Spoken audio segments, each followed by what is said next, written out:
La alteración del informe policial de accidentes y más exactamente del croquis, que es el dibujo que está contenido dentro de este informe, me parece que es un tema muy importante y lo vemos a diario. Incluso muchos de los clientes preguntan: ¿y qué pasa si el agente, qué pasa si el policía, qué pasa si el inspector o X autoridad de tránsito altera o manipula el documento, entonces, o el dibujo? En esas circunstancias, pues hay que tener en cuenta dos aspectos bastante relevantes. Hablemoslo desde el punto de la conducta, donde el servidor público, como lo dije, cualquiera que sea, que esté investido de autoridad de tránsito, manipula de manera voluntaria, en una condición de dolo, el documento para favorecer a una de las partes. Y esa es una circunstancia donde pues está la acción y está la intención. Y en otra circunstancia, viéndolo ya desde un punto de pronto disciplinario, lo que es la ignorancia supina, que el servidor público no está preparado para el cargo y que en esos eventos pues se generan unos errores en el procedimiento y que también terminan afectando a una o incluso a ambas partes en el resultado que fuera de los diferentes procesos que se adelantan a nivel de un accidente de tránsito. Entonces es importante eso. Entonces, por desconocimiento de sus funciones, actividades y demás propias del cargo, y por otro lado la intención de querer hacerlo con el beneficio de algún interés particular o económico más exactamente, que es lo que comúnmente pues se escucha en este tipo de circunstancias.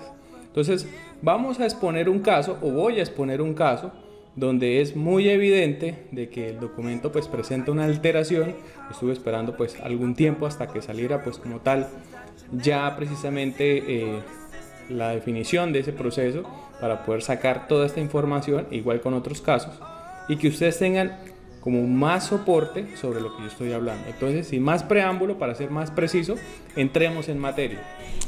Bueno, para este tema o para esta clase vamos a tener en cuenta unos aspectos muy importantes y bastante relevantes. Entonces, lo primero, vamos a trabajar con el dibujo, el croquis, para ver la irregularidad muy particular que tiene. En este caso estamos observando el dibujo, voy a ir moviendo aquí el mouse. Entonces identificamos dos participantes, un motociclista, que en este caso aquí lo señalo, sería el vehículo 1, que según el croquis transitaba por el carril izquierdo, como muestro acá, se estableció esa ruta. Para el vehículo 2, que es el furgón, que en este caso está pues en volcamiento lateral izquierdo, encontramos que la ruta según el croquis es por el carril derecho. Es decir, que en este caso los dos participantes van por carriles totalmente diferentes y no aplicaría la exigencia pues de una distancia de seguridad entre el uno y el otro. Voy a explicar qué fue lo que ocurrió. Cuando el motociclista transita por el carril izquierdo, según el croquis, pierde la estabilidad o el equilibrio con una mancha de aceite que aquí señalo. Al perder esa estabilidad, ese equilibrio se proyecta, según aquí voy mostrando con esta flechita, se proyecta hacia el carril derecho, es decir, a un carril contrario o diferente por donde transitaba el vehículo tipo furgón. En esas circunstancias encontraríamos dos situaciones muy particulares. La mancha de aceite sería un caso externo totalmente a la obligación o responsabilidad del conductor del furgón, adicionalmente pues también del motociclista, porque es un factor externo, y en este caso es la vía, que está generando la pérdida de equilibrio y la estabilidad de la moto. Ahora, frente a la caída del motociclista al carril derecho, pudiera también en este caso, según lo que plantea el croquis, ¿no?, que el conductor del vehículo tipo furgón para él era inevitable poder atropellarlo o producir el aplastamiento del motociclista. En esas circunstancias pues diríamos que más que de pronto llegar a decir que hay una culpa exclusiva de la víctima, hablamos de un hecho externo, o en algunos casos en derecho civil le llaman causa extraña. Porque, bueno, claro que la causa extraña es el evento cuando no se puede establecer a ciencia cierta qué fue lo que generó. Aquí lo haríamos de un tercero, hablemos del caso del estado de la vía. Entonces, en las circunstancias, pues, pasamos a establecer cuál es la irregularidad del dibujo. Vamos aquí a la vía.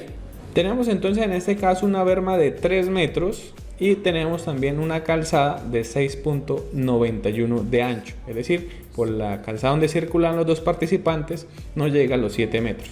Pero ¿qué sucede con el dibujo? Voy a quitar acá. Según este croquis, el inicio de la huella, donde estoy pisando acá, tiene 7 metros con 30 desde la línea de borde. O sea, se los dibujo de esta manera. Desde aquí hasta acá tendría 7 metros 30. Y pues como ustedes están viendo en la foto, sería imposible. Estaremos metiéndonos a la otra calzada. Cosa que pues es ilógico porque los dos van por esta misma calzada y ninguno salió de acá. Entonces ahí hay una irregularidad. Ahora, otro dato importante, y para esto sí voy a utilizar pues una referencia que es el álbum fotográfico. Cuando yo observo en este caso el álbum fotográfico, estamos viendo aquí el carril izquierdo, ahí estoy mostrando. Aquí tenemos el carril izquierdo, pero ¿qué sucede? La huella que se está observando de arrastre metálico no está sobre el carril izquierdo, sino que está sobre el costado derecho.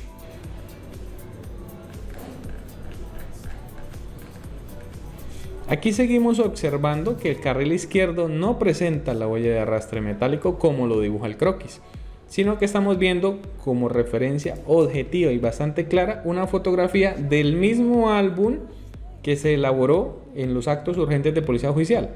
Y estamos viendo que la huella sale del carril derecho. Trabajando en este caso con un plano elaborado por un topógrafo y obviamente con equipo de mejor calidad, en este caso con una estación total, mucha más precisión, tenemos la curva donde, permítanme acá, esta sería la huella de arrastre metálico que al no estar precisamente en el carril izquierdo, podemos establecer entonces que la huella procede desde el carril derecho y no desde el izquierdo.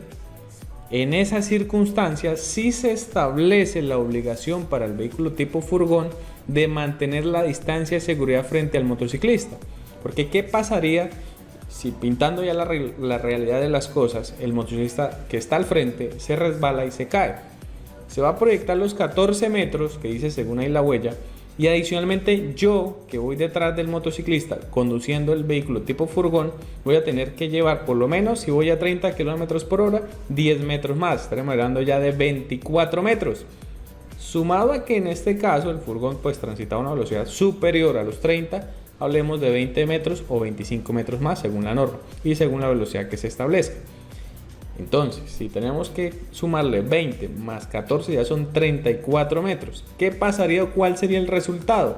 Sencillamente, pues el vehículo tipo furgón va a ver cuando el motorista se cae, va a frenar porque tiene 34 metros y va a parar, va a decirle, bueno muchacho, ¿qué le pasó? ¿Está bien? Hablaríamos de un caso de simples laceraciones. No estaríamos hablando de un aplastamiento y mucho menos de la muerte de un motociclista. Notan la diferencia que hay entre salir con una laceración y en este caso transitar por el mismo carril y causarle la muerte a un motociclista. Eso también es un dato importante de cómo el resultado puede ser mayor simplemente conociendo esto, manejando de manera conjunta todos esos elementos como croquis, fotografía, planimetría y las pruebas periciales, que son las que se aportan en este caso desde la topografía, la física, todo lo que tiene que ver con la reconstrucción de los hechos en materia de tránsito. Y eso es todo lo que quería explicarles en esta parte de la clase. Como pudimos observar en las imágenes anteriores, cómo un dibujo manipulado puede llegar a cambiar las diferentes situaciones y sobre todo pues desde un punto más técnico la dinámica de un accidente, donde de una parte puede totalmente direccionarse hacia un tercero, hacia una causa extraña, o en algunos eventos pues así lo llaman en derecho, causa extraña, y otras circunstancias como pueden ser casos fortuitos, fuerza mayor o la otra figura que comúnmente conocemos como la culpa exclusiva de la víctima. Entonces, entre todas esas circunstancias, lo que debemos siempre en todo caso es pasar estos documentos, al igual que los álbumes fotográficos y bueno, todo el material probatorio y la evidencia física a manos de expertos para que ellos puedan darnos a nosotros precisamente luces, o en mi caso dar luces también a quienes trabajan conmigo en la toma de decisiones, porque estos procesos pues son muy exigentes. Entonces espero que este video haya sido lo suficientemente claro y que a la vez pues quienes tengan dudas sobre procedimientos en este tema de accidentes de tránsito pues pueden consultarnos a los números que aparecen aquí precisamente y a los datos que dejo aquí precisamente en la descripción del video. Entonces cualquier dato, cualquier información, con mucho gusto estamos prestos para ayudarles.